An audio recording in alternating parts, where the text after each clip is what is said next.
I'm making butter. I bought some non homogenized milk from an organic dairy in California, of which there are very, very few.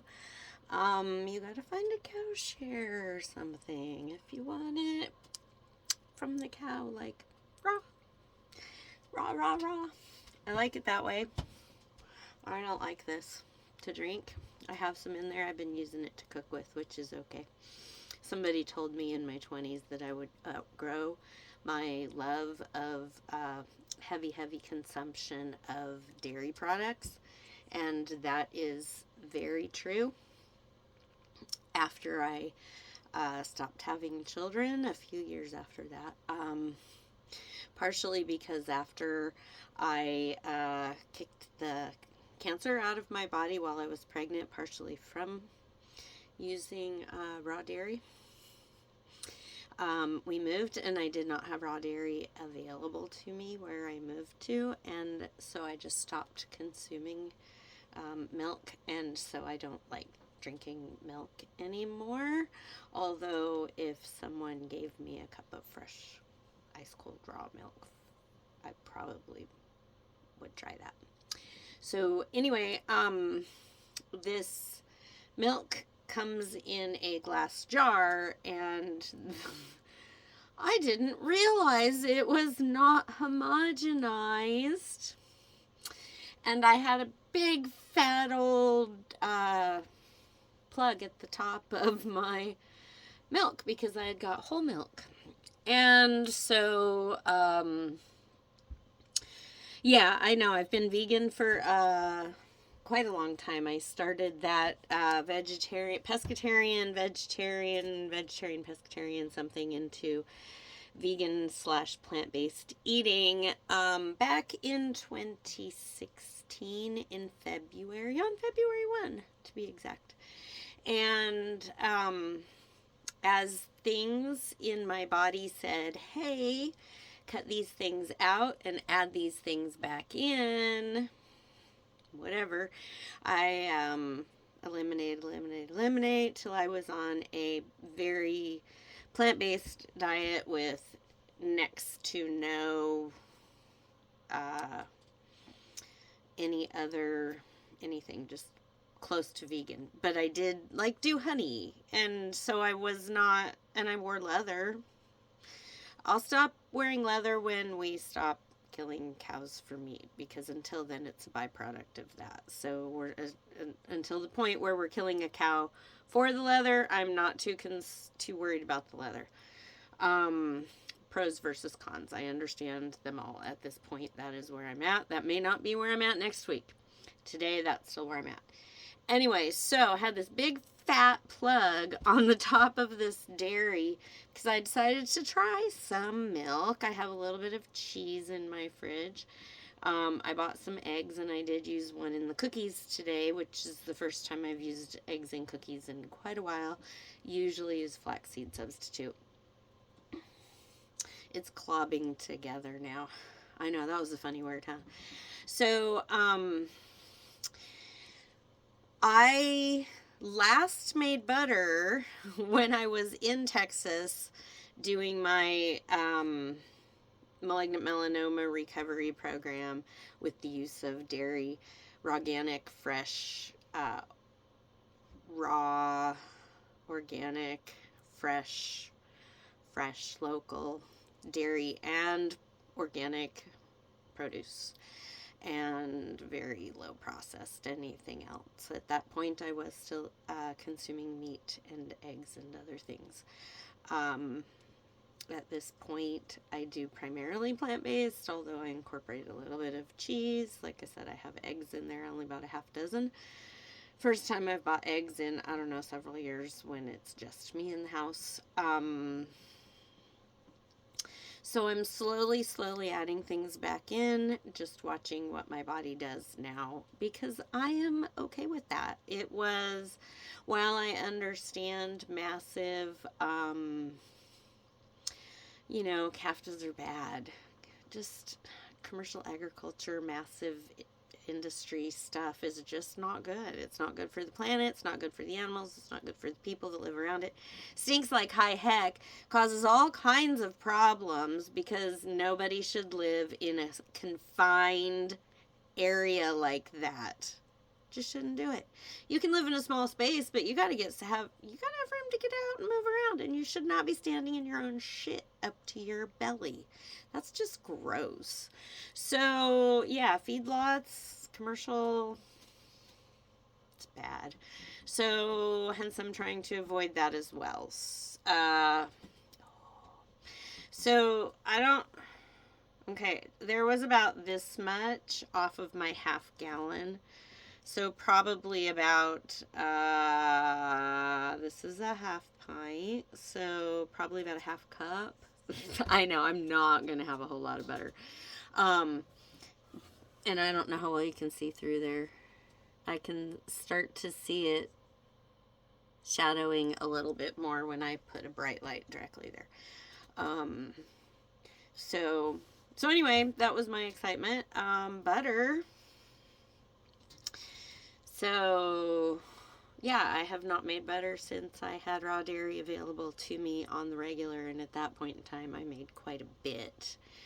I made about a 2-pound block, I think, usually when I made it. But I was getting between 5 and 10 gallons of raw milk a week.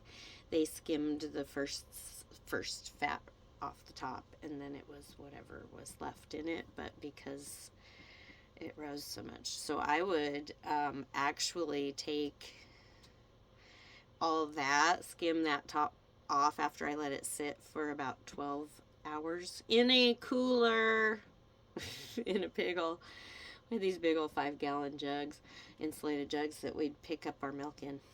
And so I would let it sit in that until the next morning, because it had jiggled all the way from their farm to the meetup spot to my house, which was over a 2-hour drive.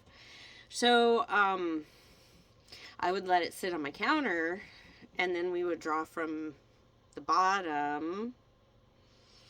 I'd let the kids do that, but before I would skim, and then I'd go in and skim the fat off, and I'd put that in jars, in half-gallon canning jars in the fridge, and and let that sit another day, and then take the fat off and use that other milk for buttermilk maybe, or just mix it back in with the milk, either way. But getting that fat out, and then I would make ice cream on the regular and butter all the time. Oh, so good. Sometimes whipped cream, depending on what we're making. I know, I can't feel it. I know it's doing something. So at some point today, I will have butter. I don't know how long this is going to last, or how long it's going to take. I can't remember. It's not as cold as it was either. I had it in the fridge. Yeah, good arm exercise, right? So, how long does it take to make butter? Who's shaking butter? I bet it's like a half an hour. You guys really don't want to listen to me for a half hour. What I could do also is put it in the fridge again, and then come back, give it a little bit of cooling down. Oh no, it's doing it. It's gonna go. It's gonna go. I can see it. It's really close. I remember I used to do it in you can do it in a blender. Stand mixer works really good.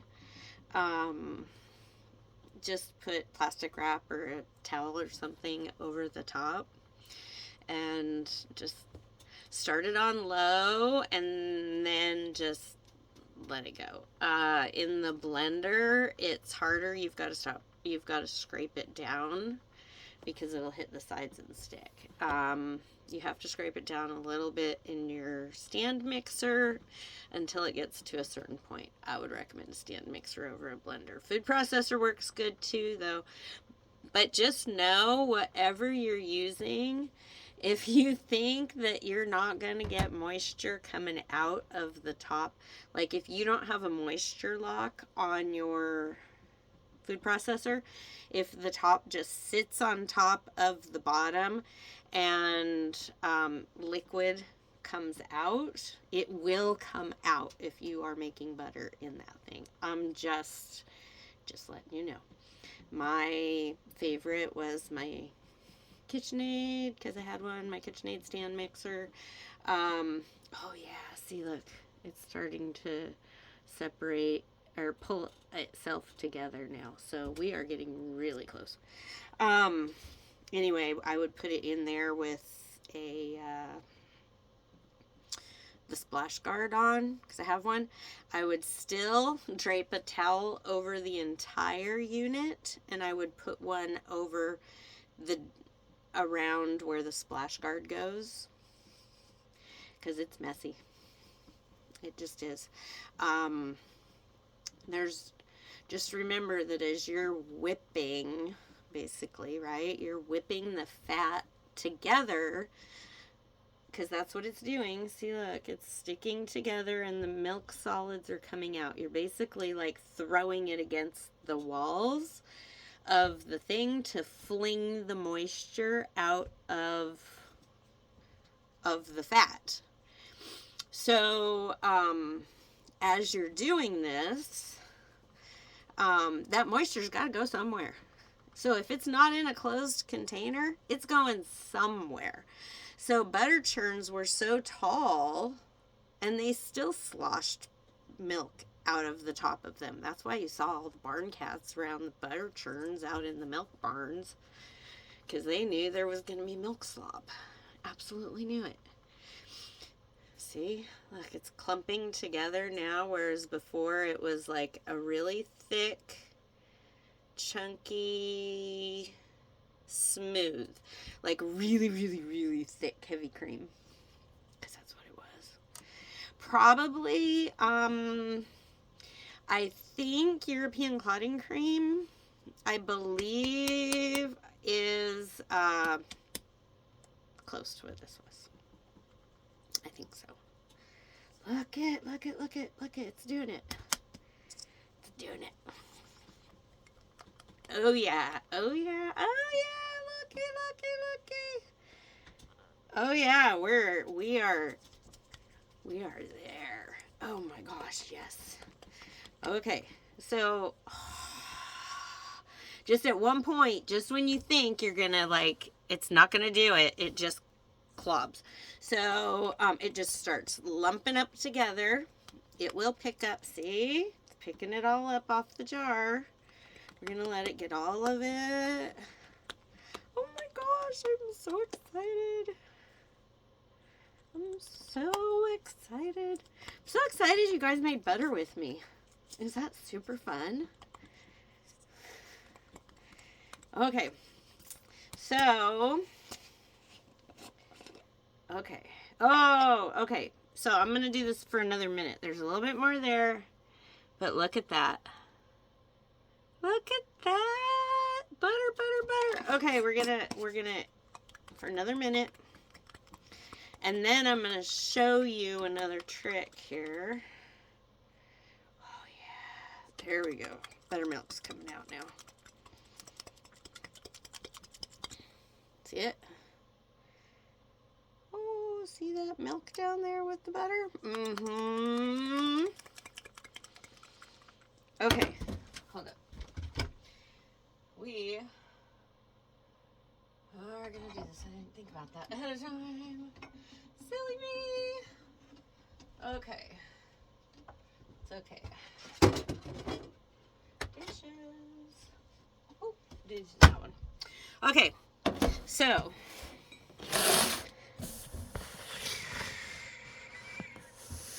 Okay. So that you can see what we're doing here, I am going to pour off this right here. Okay.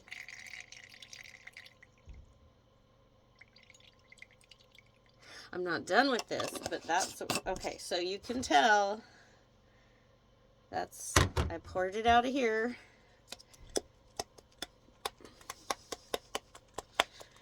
Now you can hear that pat of butter, huh? See how it's pulling more of it off of the... I'm looking for one. There's the hole. Okay. Okay.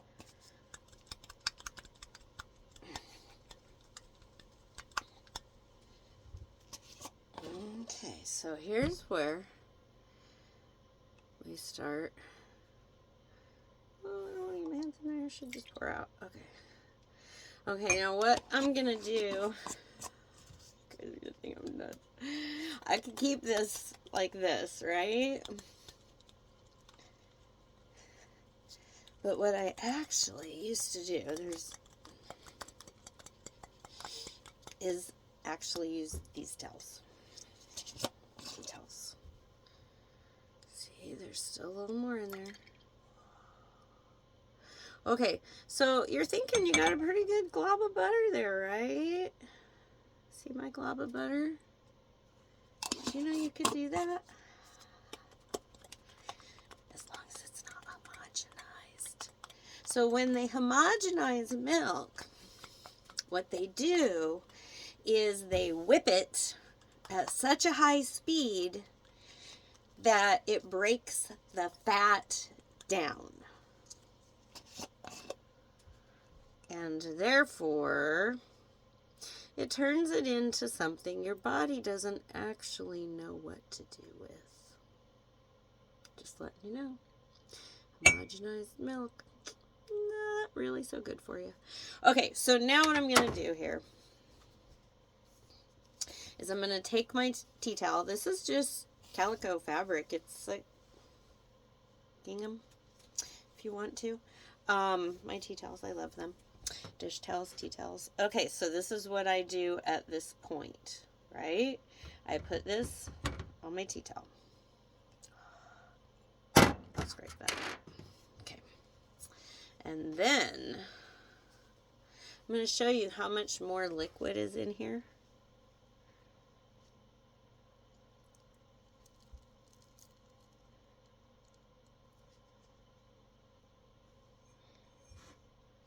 Okay, go. So not much. We didn't have to do that. I got way more out when I did it with bigger before. So now I have my butter. I am going to, my towel's clean. I'm going to put it back in my jar. And I'm so excited because I have bread in the oven. Let's see. Okay.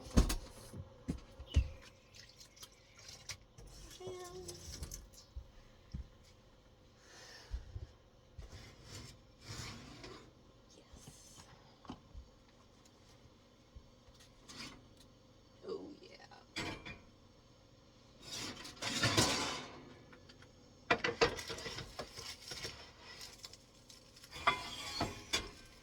The oatmeal cookies have to go back.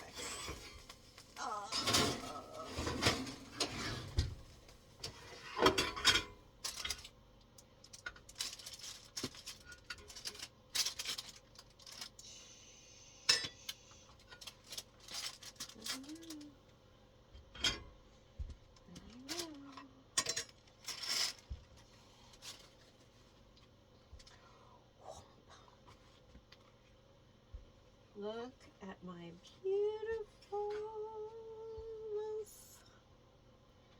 Oh, yeah. Let's do it.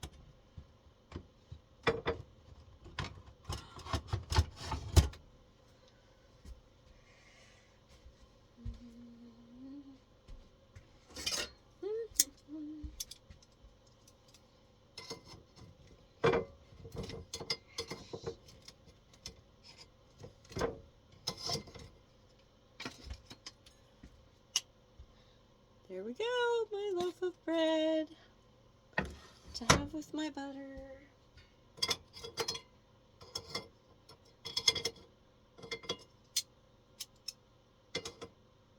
Let's do it.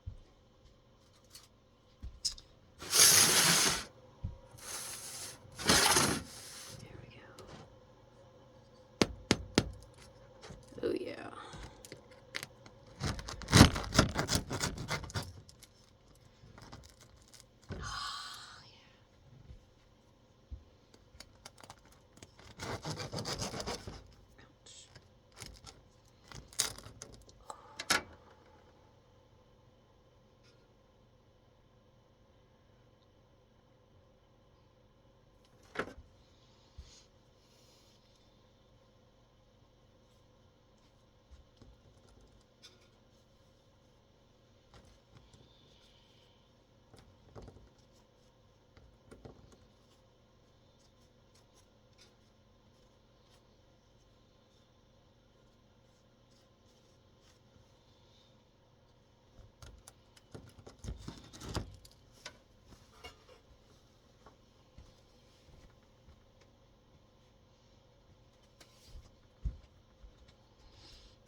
Don't use the hot knife back in the butter.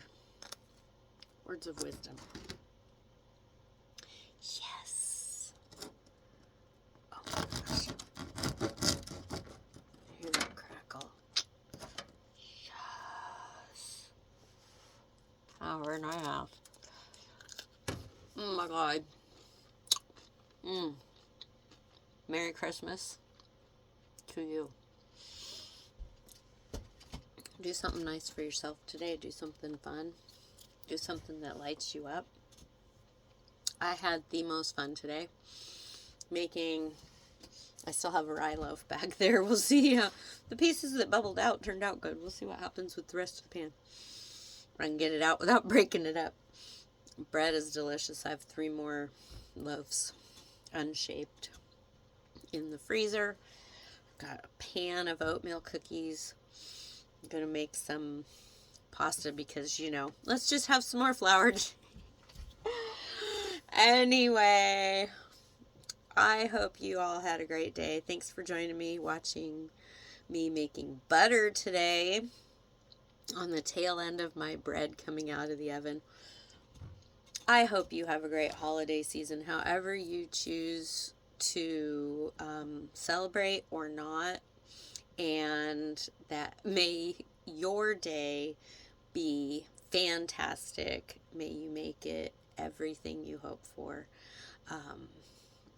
and may miracles and blessings shine upon you. Like, subscribe, share with your friends, and I'll be back for more. Love y'all.